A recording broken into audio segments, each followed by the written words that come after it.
What's become known as the Omicron variant was first detected in southern Africa Katanya harus back in dibayar. November. Nggak bayar pun masih ada orang nggak mau disuntik, apalagi dibayar. Nah, ini dilema ini ya. Dilema. Kita ini nanti sebelum jadi endemik, tiap tahun mesti booster.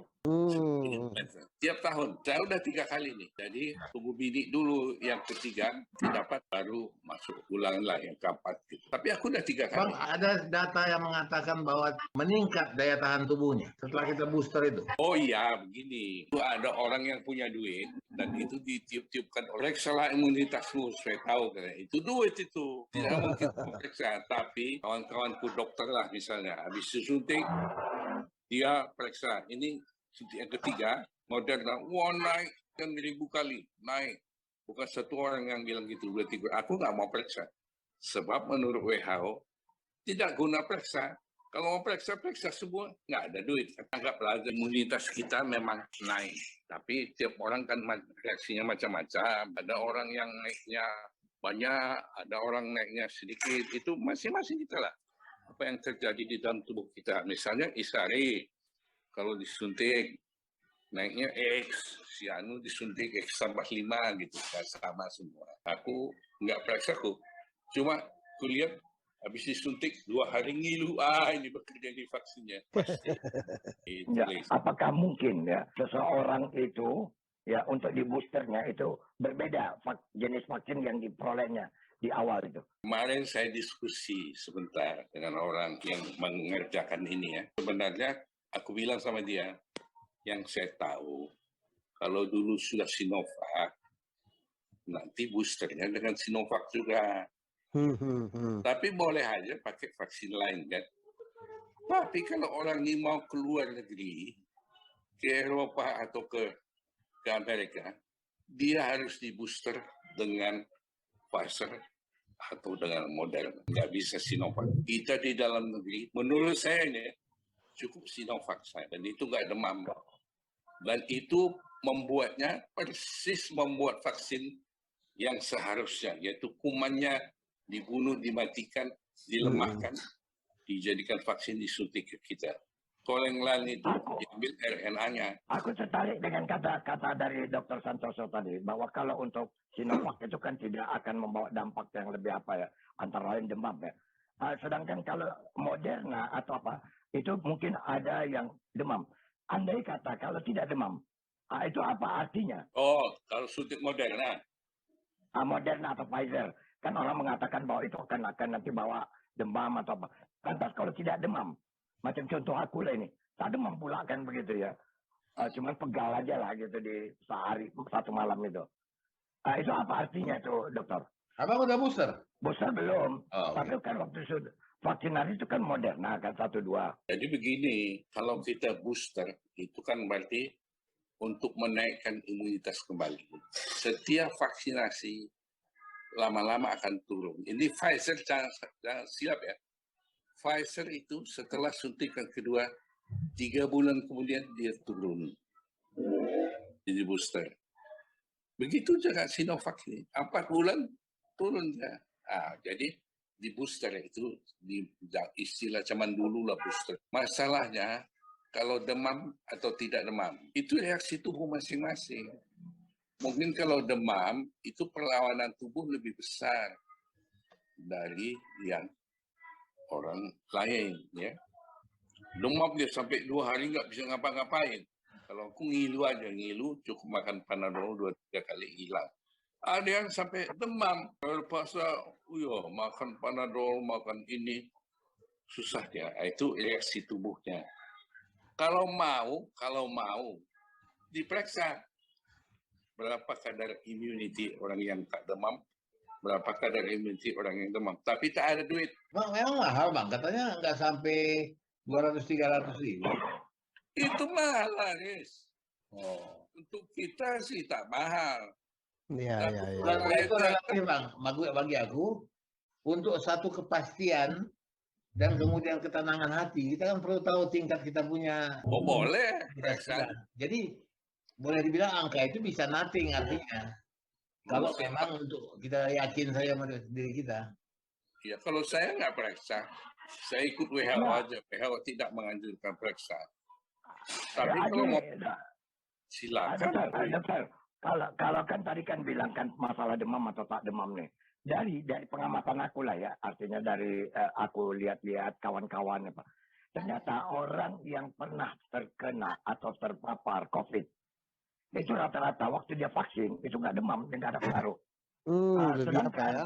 Ini pengalaman pribadi Bang Halis ya, Abang kan nggak pernah kena. Ya, betul. Pengalaman pribadi yang aku lihat, kemudian aku baca, aku dengar juga dari pendapat kawan. Justru orang yang tak pernah terpapar itu yang malah yang jadi demam. Apa memang demikian keadaannya? Ya, aku rasa iya. Logikanya iya. Jadi kurasa begini, kita disuntikan vaksin itu, tubuh itu kan membentuk ya untuk melawan ya. Imunitas. Dan Ya, dia mengenal itu, oh ini benda asing masuk, saya lawan. Nah, itu reaksi tiap orang berbeda ya. Tapi ada orang itu demam, ada yang tidak, belum tentu bahwa tubuhnya tidak membentuk imunitas. Tapi kalau sudah pernah COVID, nah ini menurut penelitian, kenapa setelah 3 bulan dia menunjukkan vaksinasi? Yang tahu nggak? Orang kalau sudah terpapar, dia punya imunitas, tapi 3 bulan kemudian turun. Nah, makanya orang itu sebaiknya divaksinasi. Jadi Bang, kalau bahasa premannya Bang Halis, jangankan kuman yang anaknya yang sudah dilemahkan, induknya pun sudah masuk kah Bang? Apa arti anaknya itu? Ya. Berapa udah pernah kena? Ya. Si Halisi untunglah dia. Ya. Cuman ada yang merisaukan sekarang. Barangkali Jaya bisa merasakan hal itu. Ada yang merisaukan, Pak. Yang merisaukan aku sekarang adalah katanya Omicron itu tidak mempunyai gejala. Ya, ada 5 gejala. Tetapi itu gejala yang biasa, Bang. Demam, capek, berkeringat waktu tidur. Ada yang semua ini pada hari-hari biasa pun sering kita jalani. Ya.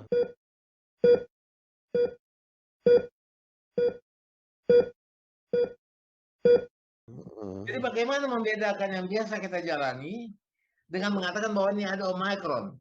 Nah, ini yang aku nggak tahu sekarang. Jadi kemarin Bang, kakiku sakit, payah jalan. Aman aku, makan obat yang abang kasih itu kan. Nah, dexamethasone sama kataplam. Sembuh.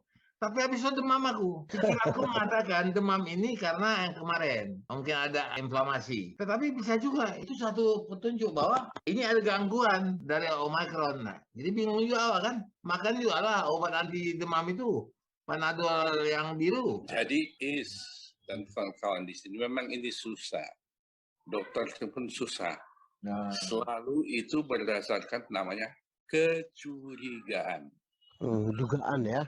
Kalau dilihat dia kawan ini, dia curiga ini, diperiksanya lah sequencing. Itu yang mahal itu. Kalau Omicron ini nggak bisa pakai tes biasa. Dia harus di sequencing. Itu istilah teknisnya. 5 hari di Jakarta ini baru jadi. Dari rumah sakit dikirim ke pusat pemerintah. Gitu. Jadi kalau ini ringan biasa, kau makan Panadol apa sembuh, udahlah tak usahlah periksa kalau saya ditanya. Iya kan? Sequencingnya aja udah berapa biayanya. Ya. Udah itu hasilnya baru 5 hari kemudian lagi ya?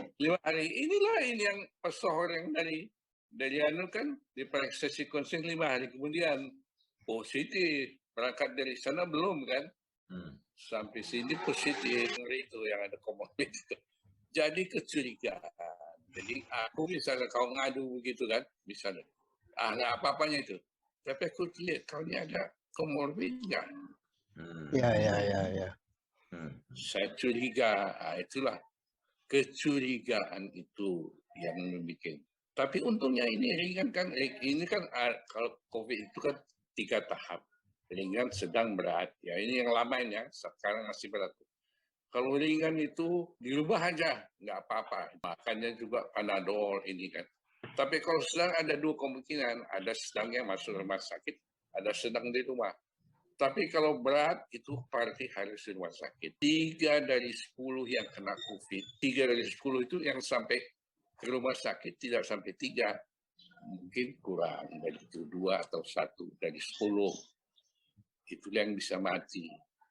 Tapi sekarang dengan adanya Omicron, kena ringan-ringan, mudah-mudahan kena jadi OTG gitu. Dengan munculnya Omicron, artinya kan kita sudah menganggap bahwasanya COVID ini udah habis atau belum? Belum. Ini yang dirawat sekarang ini COVID, bukan Omicron. Oh gitu. Masih, Iya. berarti masih ada. Saya Berarti tanya masih ada. mantu saya kemarin, tanya mantu saya. Di rumah sakit udah banyak 75. Itu adalah COVID. Jadi kalau nanti bisa kukirimkan situ datanya sampai tanggal 6 itu berapa lah, naik terus ya di sini. Nah itu Jadi yang COVID, intinya begini, COVID-19 itu masih ada. Masih ada. masih Jadi kenapa kita kemarin tuh bisa membuat suatu spesifikasi, mengklasifikasi turunnya PPKM itu karena COVID sudah melandai, atau itu bahasa-bahasa yang disampaikan kepada kita kan begitu. Hanya karena yang dikhawatirkan adalah hadirnya Omicron. Dalam benak saya kalau hadirnya sesuatu berarti yang lama sudah hilang gitu. waktu kita pemerintah menurunkan level itu belum ada ancaman Omicron. Ya.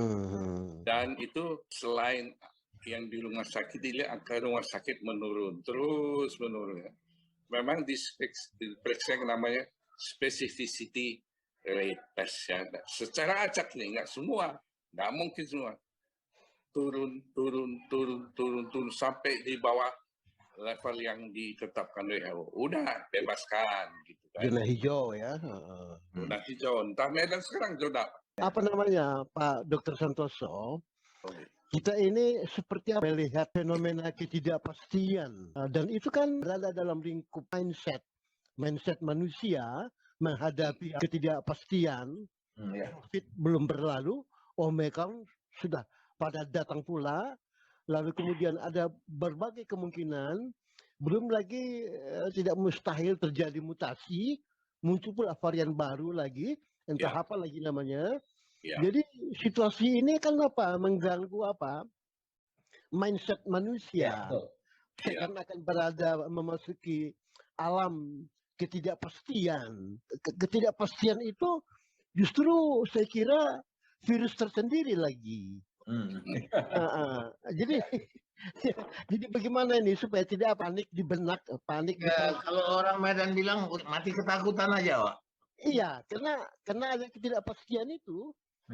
Jadi bagaimana caranya pemerintah bisa meredakan gelombang ketidakpastian yang merasuki orang demi orang? Saya aja ini udah mulai Udah mulai terkena virus ketidakpastian. Bagaimana itu Pak Dr. Santoso? Ini nggak tahu lah aku ya. Ini orang Batak ngeri. Saya paling suka acara adat itu. Awak ini asal diundang sekarang, dipersori tak bisa datang. Pokoknya siapa yang hadir marga karo-karo, dia suruh kalian ngomong. Jadi awak sudah tak pasti terus lihat orang. Curiga aja lihat siapa. Batu curiga. Karena itu kita jangan malu pakai masker ya.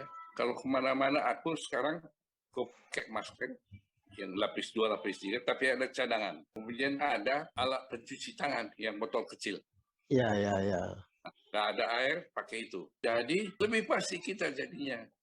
Yang susah kalau kita nggak pakai masker, ketemu orang rame.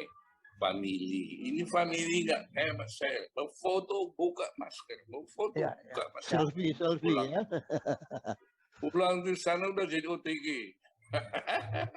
Jadi nggak usah khawatir kalilah. Nanti mudah-mudahan kalau saya mudah-mudahan berubah jadi endemi dengan ada community.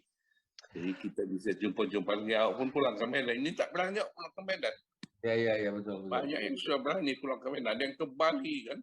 Pulang dari Bali kena dia. Kadang Bang bukan hanya takut dan ngeri, malas sekali awak ikut prosedur-prosedur itu. Nah itulah, aku itu yang tak tahu. Periksa ini, periksa itu malas. Colok-coloknya hidung awak lagi, alah. Iya, nggak mau. Udahlah, udah tua awak tahu sekarang. Jadi kira-kira Pak Santoso, jangan terlalu banyak khawatir. jangan terlalu banyak bertanya gitu loh. Seperti apa? Saya teringat itu cerita-cerita guru agama. Siapa judulnya? Nabi apa yang paling bertanya kepada nabi yang lain? Asyik bertanya aja gitu loh. Tetapi kalau tidak bertanya, bagaimana pula?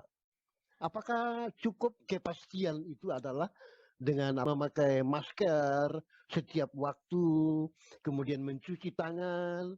Tetapi sementara banyak berita-berita baru yang harus dipikirkan dan kemudian bertanya lagi. Pikiran ini kan ya bagaimana ya? Yang bisa dikurung itu kan badan Pak Santoso. Kalau pikiran itu kan padahal ya bersiar. Pikiran itu juga merupakan penentu kita sehat apa tidak. Iya. Nah, kalau pikiran kita kacau, lemah kita nanti daya tahan tubuh kita juga. Jadi betul Bang yang dibilang si bersiar ini. Kadang-kadang kita mau dipikirkan salah, tak dipikirkan salah. Istilahnya itu hipohondriak ya. Ada orang yang merasa selalu dirinya sakit. Nggak sakit pun sakit. Iya. Nah, itu pikiran. Betul-betul jadi sakit pula. Psikis kan.